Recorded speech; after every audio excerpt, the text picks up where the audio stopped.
Hello, everybody. Today I'm going to tell you a story about the first time I was able to go to British Columbia and fish for steelhead. Steelhead, sea run rainbow trout are probably one of the most amazing fish, not only because of what they are and where they come from and how far they travel, but also because of where they live. It is such a beautiful place in BC. Absolutely spectacular. The scenery, the people are fantastic. It's just one of my favorite places to go.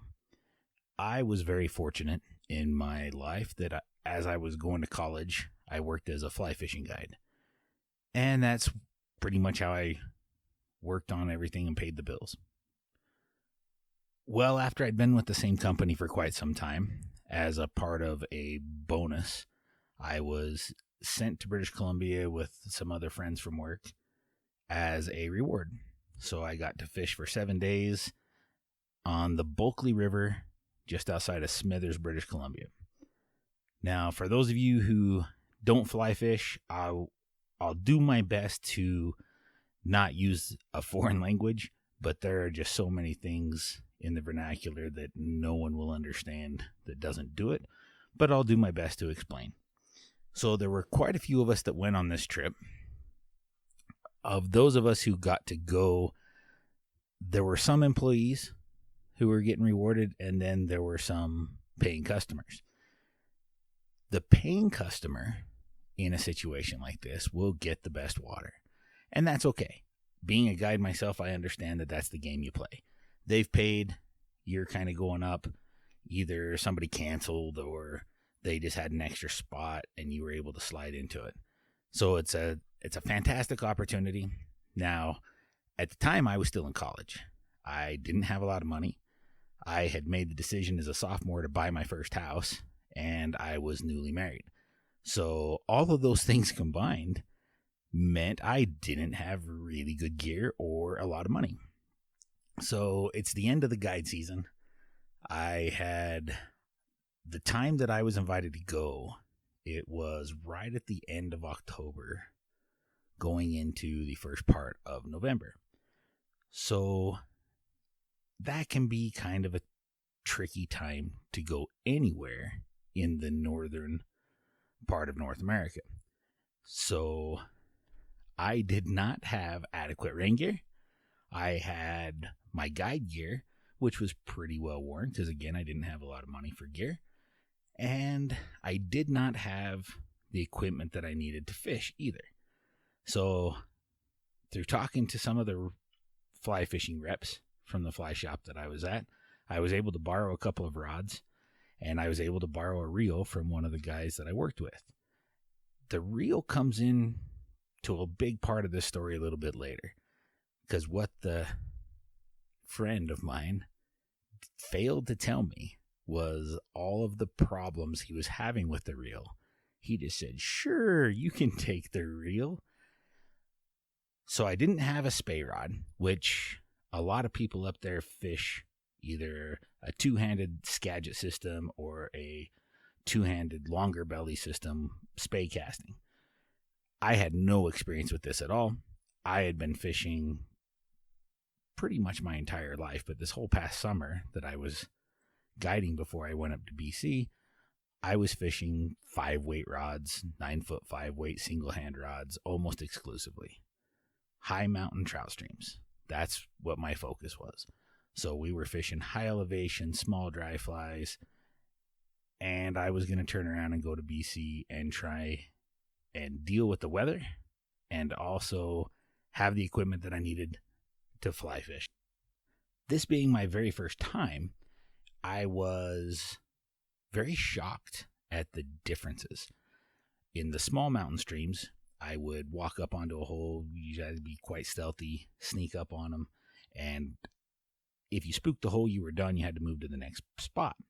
Well, I was quickly informed by the guides that the way we were going to go about fishing some of these runs on the Bulkley River, we would start at the top.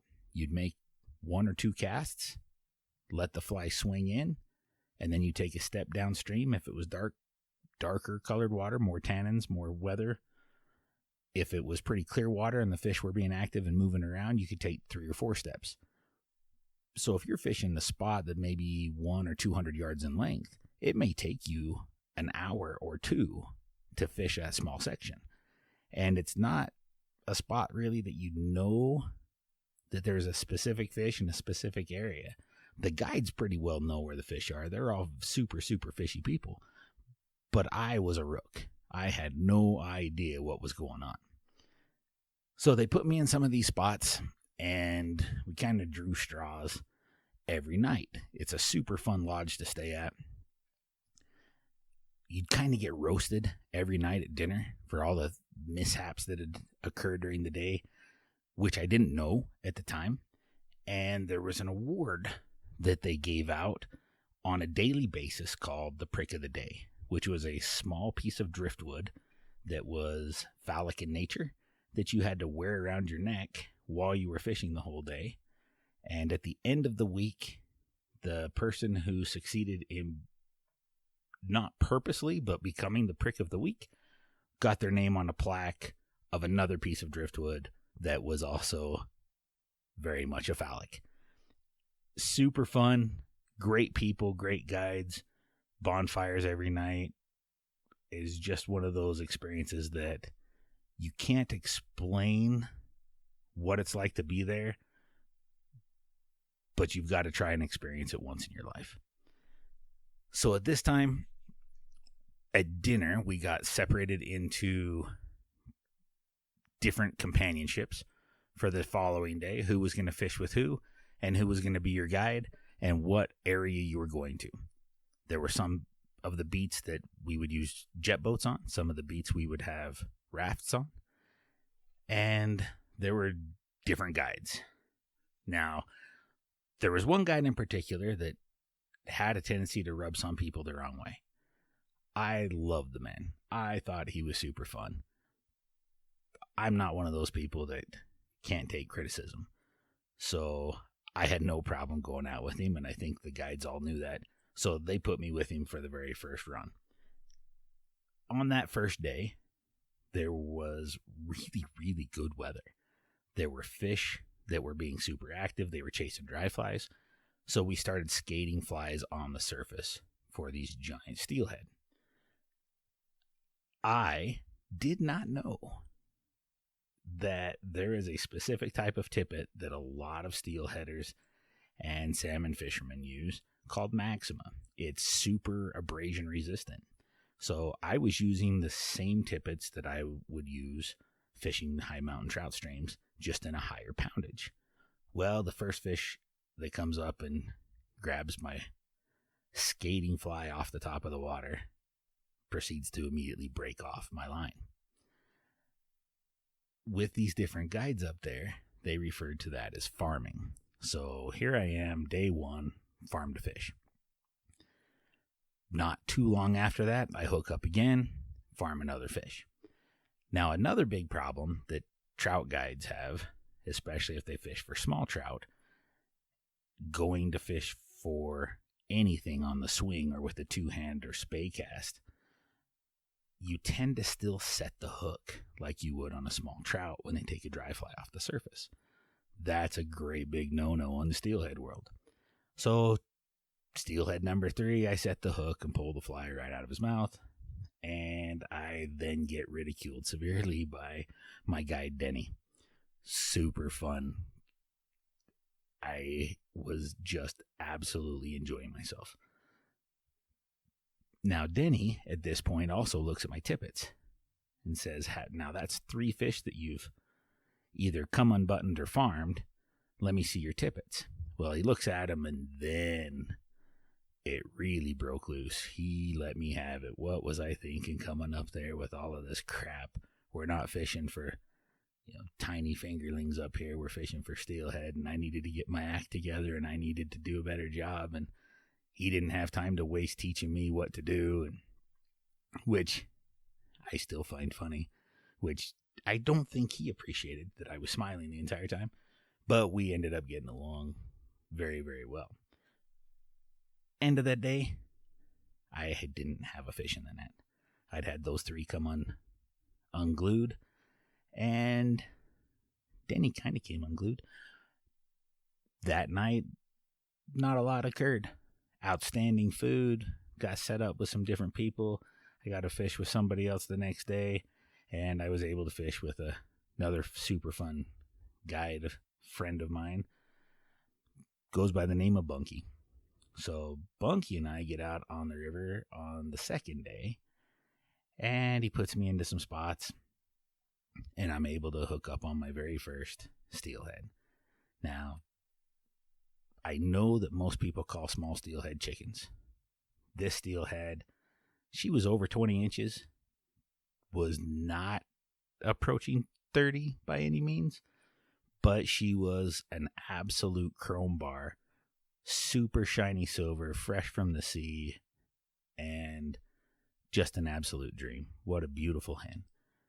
I loved it. The place I was, the mountains in the background, the river, the wildlife, the cold, it was just spectacular. So that was my very first steelhead.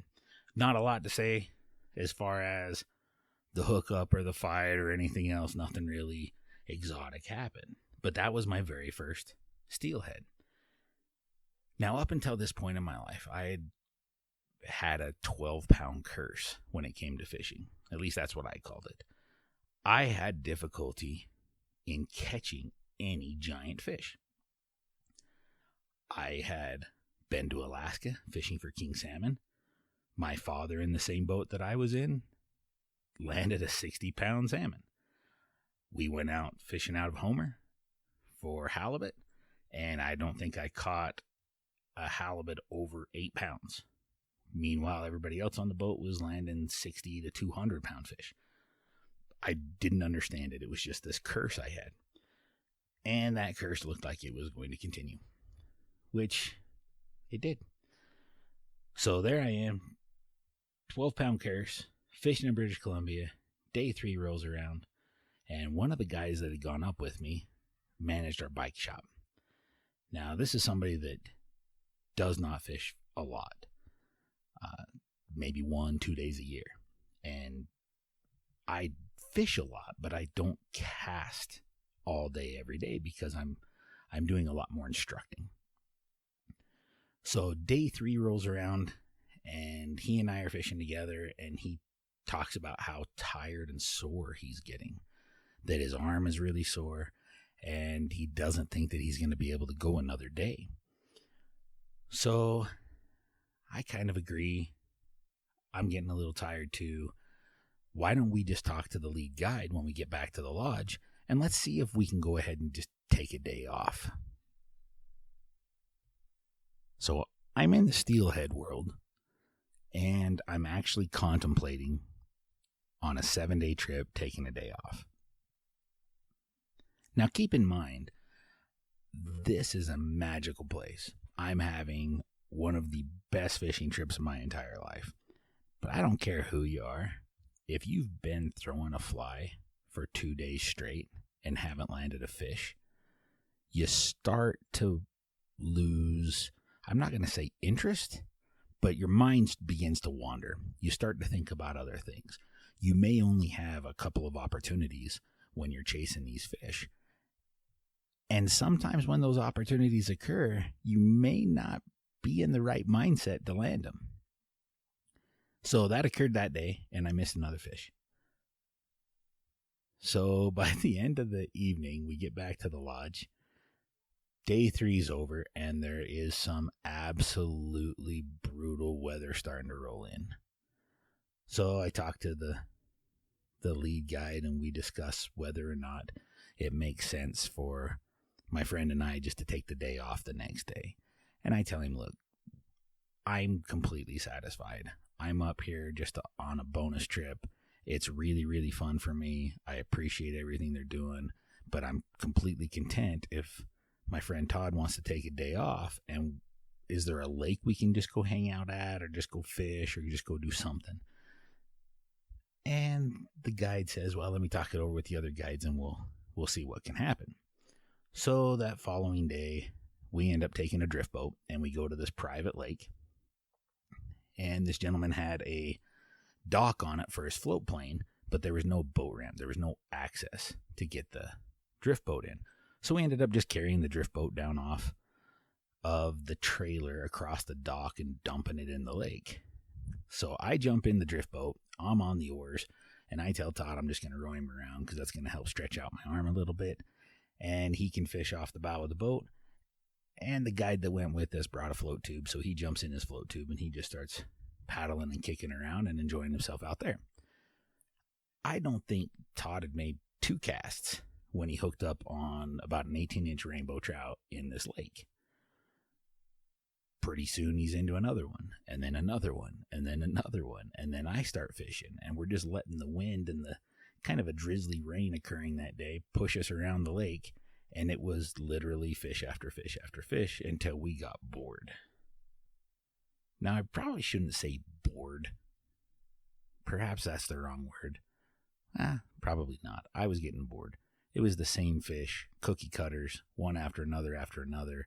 It's kind of what I do all the time anyway, is fish for trout. And we were already a little bit tired, so we decided to head back, call it a day, get back there a little bit early. Now, at no point in this day did I think that other people at the lodge would be upset with us. Come to find out, many people were very upset with us. And it got even worse at dinner when Todd and I began to be roasted by the lead guides. Because here we are in the land of steelhead, an absolute mecca for steelhead.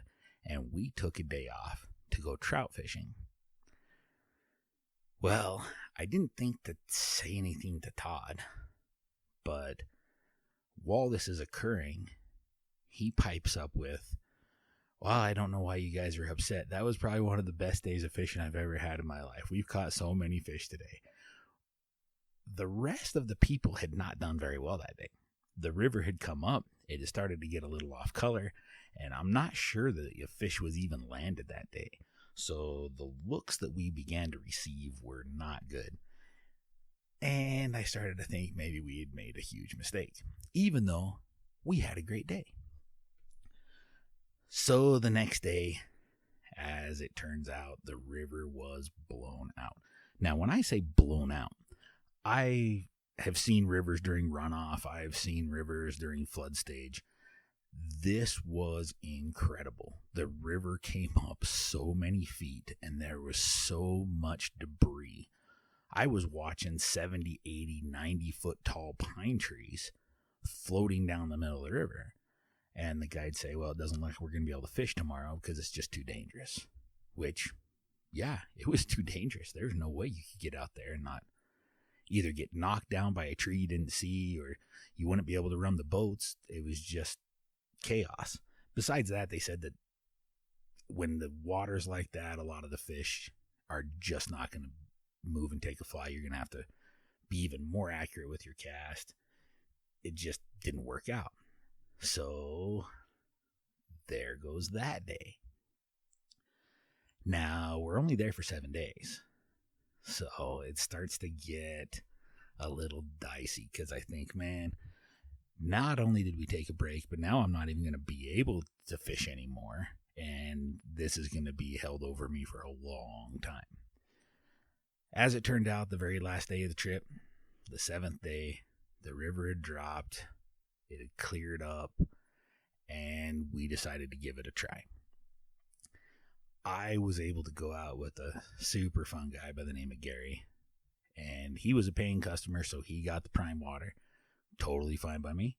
We get out in the spots, we start fishing, and there's not a lot going on. It's still cold. It's still a little bit drizzly. Hadn't started to really snow yet, but it wasn't what it was when we first got there. Those bright sunny days, fish coming up on dry flies.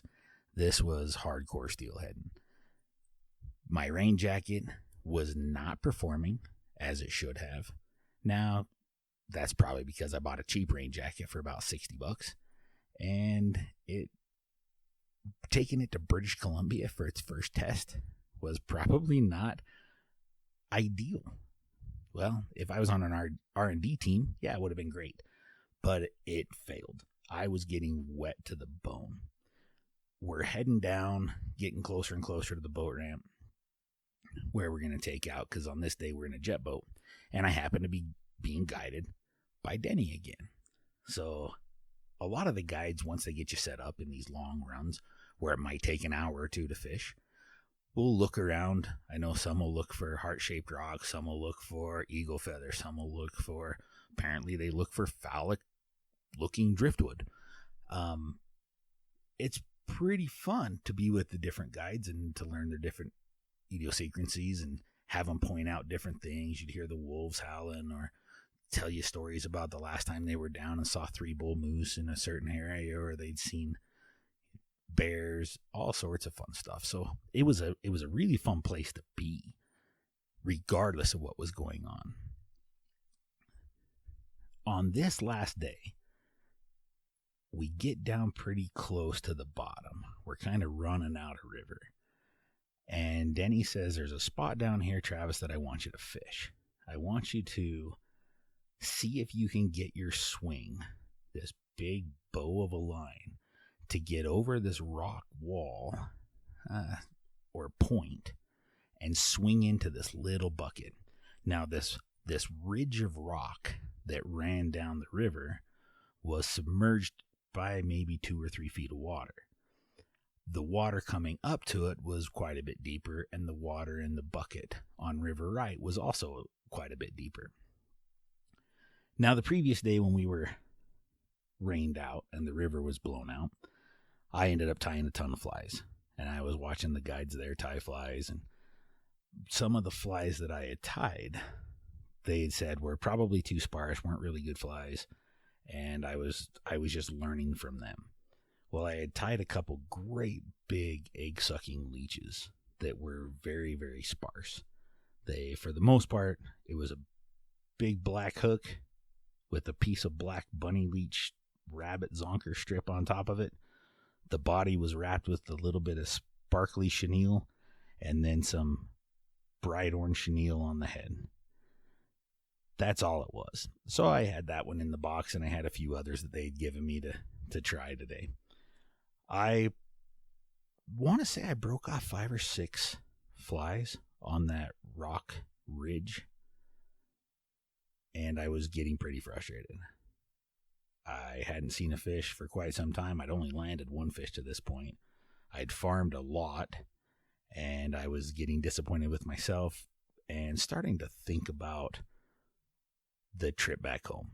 What I was going to pack, what I wanted for souvenirs, how much time I was going to have, and I realized that I didn't have much left in the tank. Well, I made another swing, another hang up, another lost fly, and I decided, you know what, I wonder if I throw on this really sparse egg-sucking leech, if it's light enough that it'll go up and over these rocks. So I make the cast, do the best I can. It's swinging in, big long bow, swinging. Just as it gets to this rock ridge, I throw a big mend in it to try and get the fly to come up a little bit so that it doesn't hang up on the rocks. And it worked. It came over the bucket, and the line started just to straighten out straight downstream below me. Now, when that happens, there's a moment where the line gets completely straight, the momentum of the swing stops, and they call it the dangle. It's where the fly loses its side-to-side momentum. It's no longer traveling to river right or the right side of the river, and it just kind of hesitates and wiggles back and forth before everything starts to settle to the bottom. It was on the dangle that it felt like I hung up again. And I thought, oh no, here we go. I'm going to lose another fly. I start to tighten up my line, and I feel that thump, thump, thump through the rod of a fish shaking its head, trying to dislodge a fly. I lift the rod tip ever so slowly, not doing the trout set, trying to listen to all these things that Denny had taught me, and I glance to my left to look back up the stream or the river.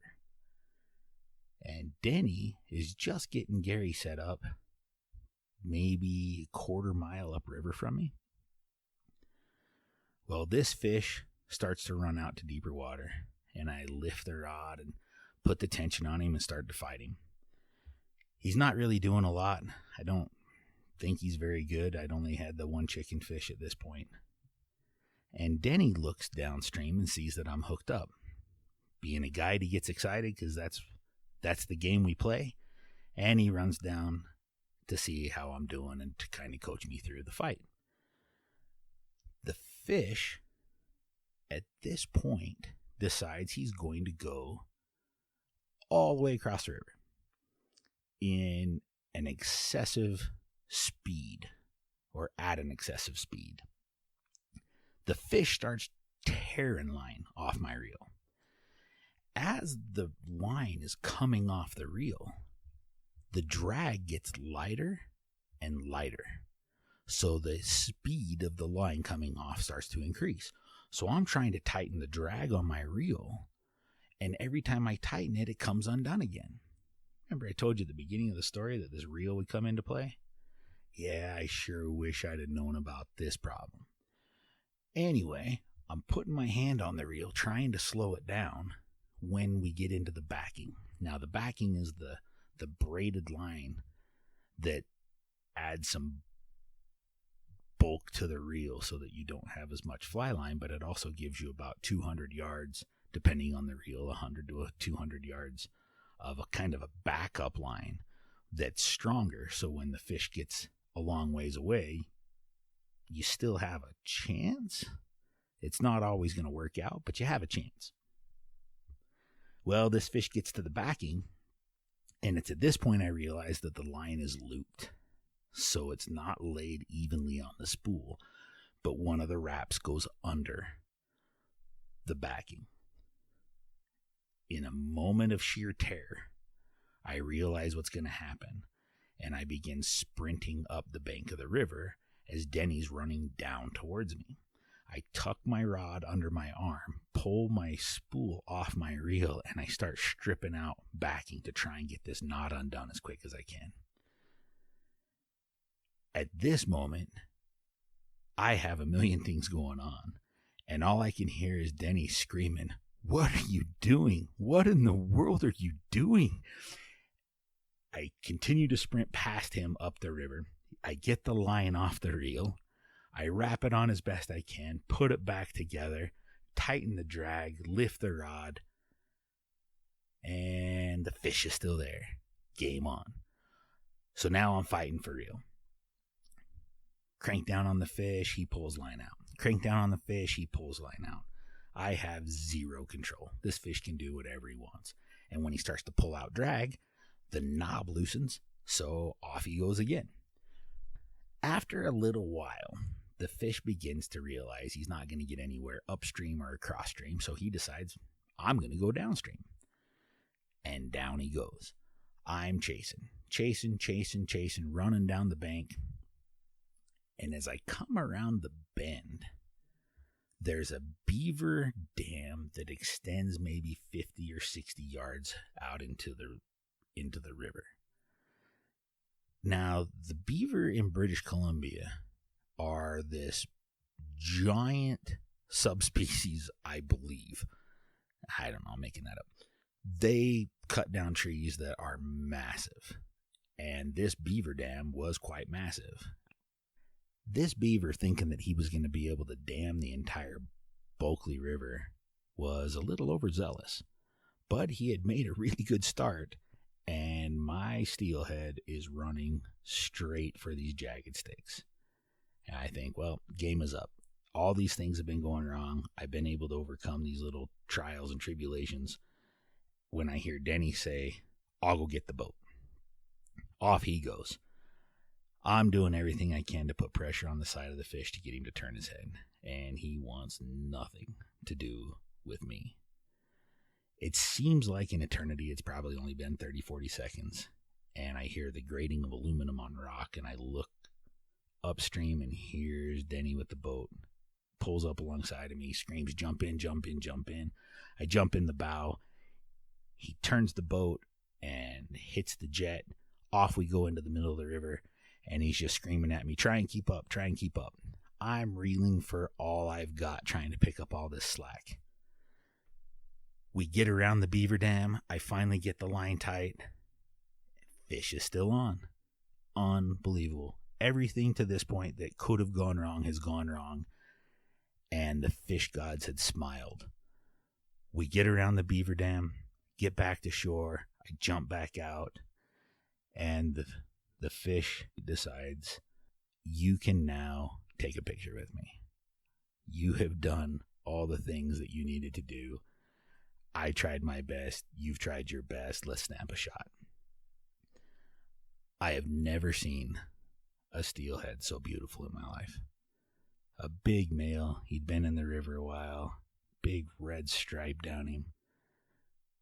Denny was very excited, and it's one of those moments when you look at a guide that does it for a living and you see that they're excited, you know that you've done something special. He breaks out a tape measure first thing and tapes my steelhead at just over 40 inches in length. Had a 19-inch girth, and I was at a loss for words, just like I am now. The moment was spectacular. Snapped a couple quick pictures, put him back in the water, and watched him motor out into the deep. Absolutely one of the most memorable fish I've ever caught in my entire life. That, my friends, is why I enjoy steelheading. So after all said and done, I gave Denny a big hug on the side of the river. And we look upstream, and here comes Gary. Where did you guys go? I said, did you not tell him what you were doing? He goes, hey, he was too far away from the boat. So he probably just thought we'd actually forgot him and left him up on the river. But it was an absolutely amazing time fishing in British Columbia. I got roasted again that night. Not only did I take some time off and trout fish on a steelhead trip, but I caught the biggest fish of the trip.